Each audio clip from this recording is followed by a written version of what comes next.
શિવાજી જેવા પુત્ર રત્નને જન્મ આપ્યો છે. એક સુંદર મજાની ફરમાઈશ છે.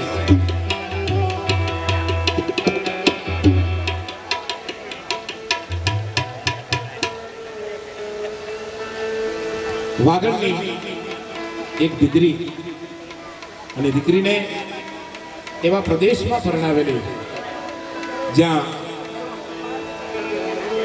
પાછું આવી શકાય, મરુભૂમિનો મારવાડ દેવ.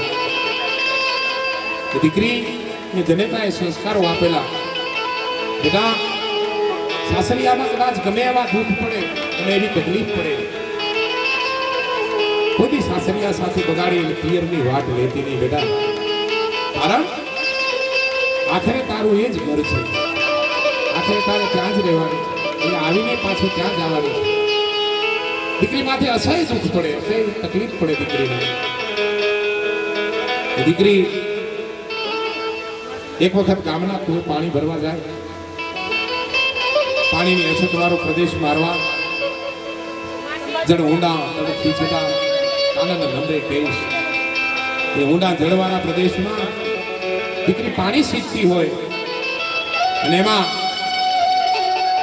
વાગડના વટે માર્ગો ત્યાંથી પસાર થાય. એ દીકરીને કે બેન પાણી પીવો. પોતાના પ્રદેશના માનવીઓને જોયા ને કે કષ્ટ થઈ ગયેલી કાયામાં જીવનો સુધાર થઈ ગયો. વાગડના માણાને જોયું. દીકરીએ પૂછ્યું ક્યાંથી આવો ભાઈ? યાત્રાએ ગયા વાગડમાંથી આવીએ છીએ, પાછા વાગડમાં જ આવીએ છીએ. મારું પિયર વાગડમાં છે ભાઈ. મારું પિયર વાગડમાં છે. બાળકો નાના, પતિ કમાતો નથી, ઘરના સાસુ સસરા છે, ઘર આખાની જવાબદારી મારી ઉપર છે. વાત જ્યાં વાગડના માનવીને સાંભળી ત્યાં દીકરીને વિનંતી કરી, બેન અમે જાય છીએ, આને આખો સંગ છે, તો હાલ અમારી ભેગી પિયરમાં રહીને પાછી આવી. હા ભાઈ, મને મારી માએ એવા સંસ્કાર આપ્યા છે બેટા, ગમે એવું દુઃખ પડે, ગમે એવી તકલીફ પડે તો તું ધ્યાન રહેજે. પણ બાપ, મારો એક સંદેશો છે, એ મારી માને જઈને સંભળાવજો. એ માની ભલામણને ધ્યાને રાખી અને દીકરી સંદેશો મોકલે છે. સંદેશો મોકલે છે પણ પાછો કોઈ જવાબ આવતો નથી. બીજી વાર આવો પ્રસંગ બને. દીકરી કુએ પાણી ભરતી હોય એમાં કુંજનું ટોળું વાગડની ધરતી સામેથી મારવાડ સામે જતું થયું. આહા, એ તો મારા પ્રદેશનું પક્ષી છે. દીકરી કુંજને કહે છે મેં વાગડનો સંગ ગયો તો એના ભેગું કઈ સંદેશો મોકલ્યો તો મને કઈ મારી માના સમાચાર મળ્યા નથી, મારી જનેતાના કઈ સમાચાર મળ્યા નથી. હે કુંજલ, તો મારો સંદેશો મારી મા સુધી પહોંચાડજે. અને દીકરી કે શું કે એવી કુંજલડી રે સંદેશો મારો કુંજલડી રે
સોરઠ ભલો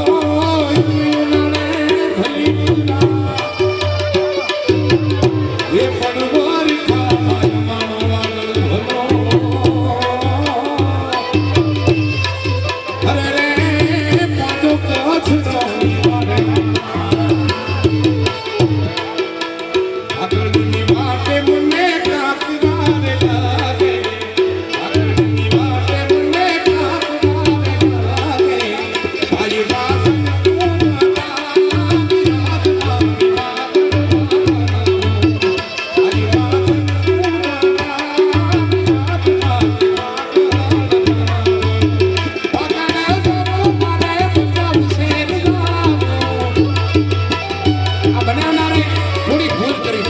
જોઈ નથી વાગડ જાવ મારે ભૂતશેર ના આવે વાગડ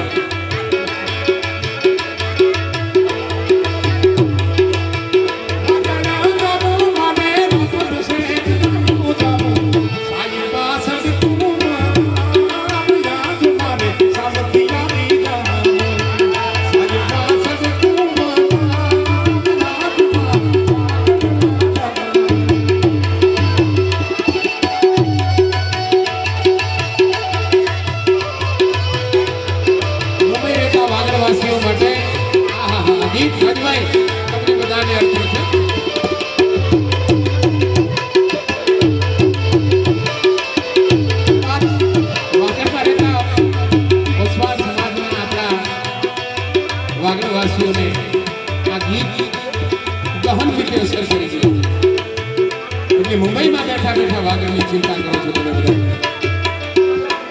વાગડમાં આવી તકલીફ હોય અને વાગડવાસીઓ ન ભાગે તો વાગડવાસી કહેવાય ગામે ગામ કરવું ગામે ગામ સડકો ગામે ગામ ધર્મશાળાઓ ગામે ગામ ગૌશાળાઓ આ તમને આ બારી છે તમને અર્પણ છે આ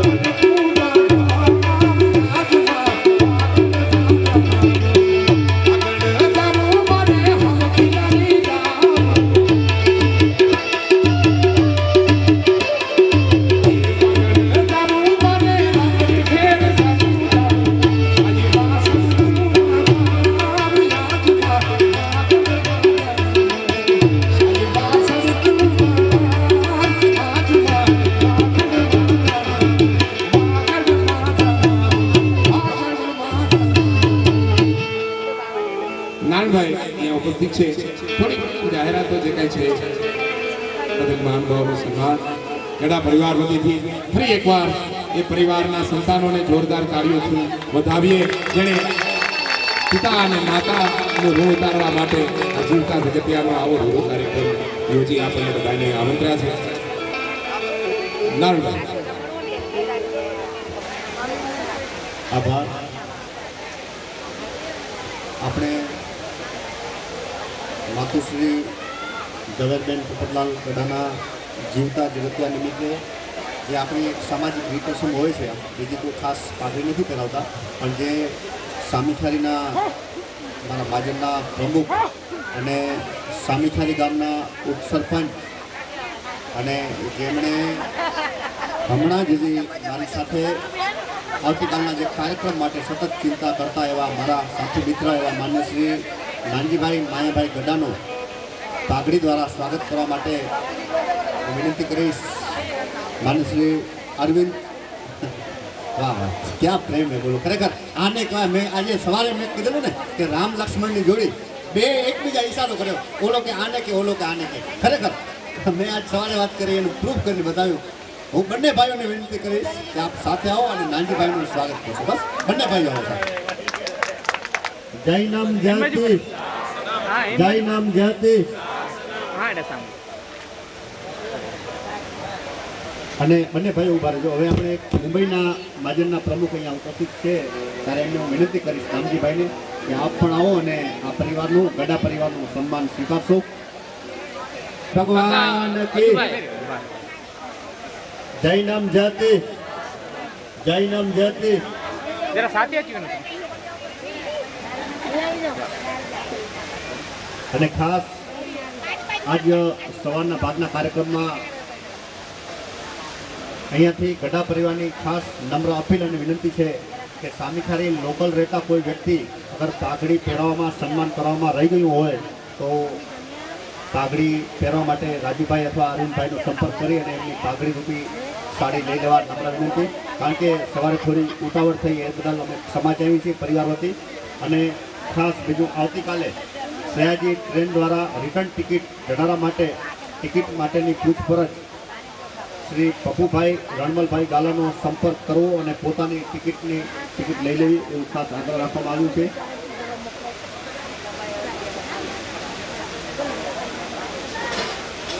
કાંઈ વાંધો નહીં. હું વિનંતી કરીશ આ માતુશ્રી ઝવેરબેન પોપટલાલ ગઢાના જીવતા જગતિયા નિમિત્તે દામજીભાઈ મોગાભાઈ ગઢા મુંબઈના પ્રમુખને વિનંતી કે આ પ્રસંગે પ્રાસંગિક પ્રવચન કરશે. માતુશ્રી ઝવેરબેન પોપટલાલ મુરજી ગઢાના જીવત જગતિયા મહોત્સવ પ્રસંગે ઉપસ્થિત સર્વે પરિવારજનો, સામીખારી મહાજન સ્થાનિક પ્રમુખ શ્રી નાનજી માયાલાલ ગઢા, મુંબઈથી પધારેલ સર્વે આમંત્રિત મહેમાનો, ભાઈઓ તેમજ બહેનો, કહેવાનું તો ઘણું બધું છે કે આ જે સવારનો પ્રસંગ હતો શ્રીમાન પોપટલાલ મુરજી ગઢાનું જીવતે જગત્યું અને હમણાં માતુશ્રી ઝવેરબેન પોપટલાલ મુરજી ગઢાનું આ જીવતે જગત્યા બંને પ્રસંગોએ ખરેખર ખૂબ જ આનંદનો આજનો આ દિવસ છે. દરેકે દરેક આમંત્રિત મહેમાન અને જે કંઈ ગામના ભાઈ બહેનો છે એમને ખૂબ જ આજે આનંદ થયો છે. ચિરંજીવી અરવિંદભાઈ અને ચિરંજીવી રાજુભાઈએ જે આ માતૃવંદના અને પિતૃવંદનાનો જે આ કાર્યક્રમ રાખ્યો છે અને એના લગતું ગઢવીશ્રીએ જે હમણાં આપણે જે એ મા વિશે જે કહ્યું ખરેખર એ બહુ જ આપણે સુંદર રીતે એમની રજૂઆત કરી અને આપણે લક્ષ્યમાં રાખવા જેવું છે. સવારે આ પરિવારના બહેનો અને ભાઈઓએ પણ જે માતુશ્રી માટે અને પિતાશ્રી માટેનું ગીત ગાયું અને એ વખતે એમની જે ભાવુકતા હતી, માતુશ્રી ઝવેરબેનના અશ્રુ હતા, ખુશીના અશ્રુ આપણે જોયા ત્યારે લાગ્યું કે આ પરિવારનો જે પ્રેમ, જે આ પરિવારનો જે એકત્રિત પરિવાર છે, જે સંગઠિત પરિવાર છે, એ સંગઠિત પરિવારને ખરેખર હું ખૂબ અભિનંદન આપું છું. અને આ પરિવાર આ જ રીતે સંગઠિત રહે અને આવા સારા કાર્યો કરતા રહે એવી હું શુભ ભાવના આપું છું. ઈશ્વરે આપણે સંપત્તિ ખૂબ જ આપી છે અને એ સંપત્તિનો સદુપયોગ આપણે કરીએ, સારા કાર્યોમાં આપણે રૂપિયા વાપરીએ, આપણા ગામનું નામ, આપણા પરિવારનું નામ, આપણા સમાજનું નામ આપણે રોશન કરીએ એવી શ્રી સામીખારી વિશા ઓસવાલ મહાજન ટ્રસ્ટ વતીથી હું એવી ઈચ્છા ધરાવું છું. મને અહીં આવવાનો મોકો મળ્યો છે, મને આપણે શાંતિથી સાંભળ્યો એ બદલ પણ હું ખરેખર આપણે ધન્યવાદ પરિવારને અને હું આનંદ વ્યક્ત કરું છું. આવતીકાલે પણ ચિરંજીવી રીધમના શુભ લગ્ન પ્રસંગે અહીં ખાટવડાનું આયોજન છે. આ પરિવારના નવા વેવાઈને પધારેલા છે એ પરિવારનું પણ હું સામીખારી વિશા ઓસવાલ મહાજન વતીથી હાર્દિક સ્વાગત કરું છું. અને ખરેખર આ ત્રણે ચારે પ્રસંગો એમના ખૂબ જ શાંતિ રીતે અને સારી રીતે સંપન્ન થાય એવી પણ હું શુભેચ્છા વ્યક્ત કરું છું. પરિવારને ફરીથી ખૂબ ખૂબ ધન્યવાદ. જય જીતેન્દ્ર. હોવા છતાં પણ એમણે જે મને યાદ છે ખોડીદાનભાઈ અહીંયા સામીખારીમાં ઘણી વખત આવી ચૂક્યા છે, એમણે સારા કામ કર્યા છે. એવા ભત્રીજા આજે એમના માટે તાળીઓ પાડો એમના. ખરેખર આપણે મને ત્યારથી એક એમને બાજુવાળીને પ્રશ્ન કર્યો, મેં ખોડીદાનભાઈ તમારે શું થતું? મારા સગા મોટા બાબા. એટલે એ જે એવો વારસ હોય એમાં કવિરાજની પછી કાંઈ કહેવાનું હોય નહીં. અને હવે હું પ્રાસંગિક પ્રવચન માટે પ્લસ આજ રાત્રે પણ જે અહીંયા આવેલા મહેમાનો છે એમના માટે આજ રાત્રે પણ આપણે દાંડિયા રસનો કાર્યક્રમ સાંઈ ધામમાં રાખવામાં આવેલ છે. એટલે આ કાર્યક્રમ પૂરો થાય પછી લગભગ અંદાજિત આપણે રાત્રે 9 વાગ્યા પછી આપણે દાંડિયા રસનો કાર્યક્રમ ચાલુ કરશું સાંઈ ધામમાં. તેની અહીંયા વ્યવસ્થા પણ રાખવામાં આવી છે સાંઈધામમાં પહોંચવા માટે, એટલે ખાસ તેનો પણ લાભ લેવા નમ્ર વિનંતી. અને હવે હું પ્રાસંગિક પ્રવચન માટે એવા વ્યક્તિને બોલાવીશ કે જેમના સંસ્કારમાં ચુસ્ત દેરાવાસી જૈન ધર્મનું આપણને જ્ઞાન થાય એવા પરિવારમાંથી આવે છે, કે જેમને વ્યવહારિક જ્ઞાન હોય અને બધા જ પ્રકારનું જેનામાં જ્ઞાન હોય. અને આપ જે સૌ જોઈ રહ્યા છે સામે જે નવી માજનવાળી એર કન્ડિશન બનેલી છે એમાં જેનું ઘણું બધું યોગદાન છે એવા માન્ય શ્રી લખમસિંહભાઈ સુરજીભાઈ ગાલાને નમ્ર વિનંતી કે આપ આવો અને પ્રાસંગિક પ્રવચન કરશો. માન્ય શ્રી લખમસિંહભાઈ સુરજીભાઈ ગાલા.